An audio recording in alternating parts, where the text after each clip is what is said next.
Throughout her extraordinary reign, her late Majesty Queen Elizabeth II was a beacon of stability, duty and selflessness, and many of my constituents in St Albans will find it impossible to imagine Britain's public life without her.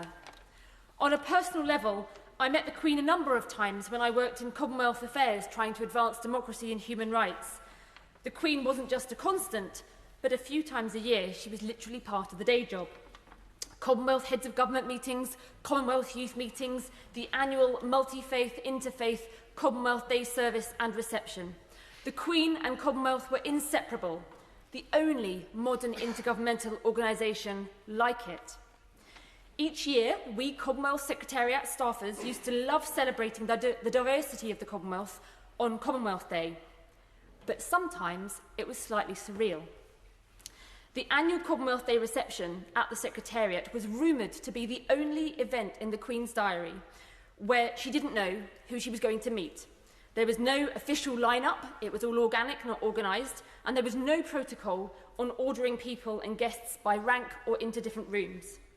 As a result, it was not unusual to see the Queen greeting a disorganised throng of diplomats, high commissioners, often with their husbands and wives, jostling to a backdrop of Fijian dancers in coconut bras, Ghanaian acrobats and British pop stars from the 1980s, all jockeying for position to get a glimpse of the Queen or to shake her hand.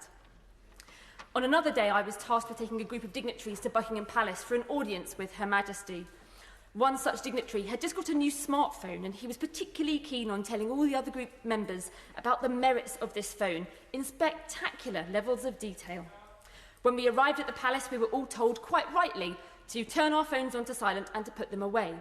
But during our polite conversation with the Queen, this particular person tried to persuade Her Majesty that she should get a phone just like his. So he proceeded to take his phone out of his pocket, started pressing buttons and thrust it under her nose.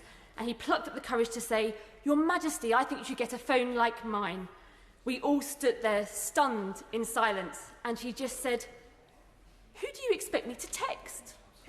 It was fantastic. He blushed like a schoolboy. That one-liner was wildly refreshing, and the rest of the group were incredibly grateful.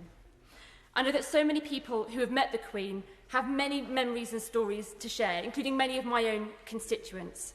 And many of them will remember the 3 occasions that the Queen has visited our St Albans Cathedral and Abbey, where a book of condolence is now open. The Queen's passing feels like an end of an era, but on behalf of myself and my constituents in St Albans, I would like to extend my thoughts and prayers to the royal family. Rest in peace, Your Majesty, and thank you.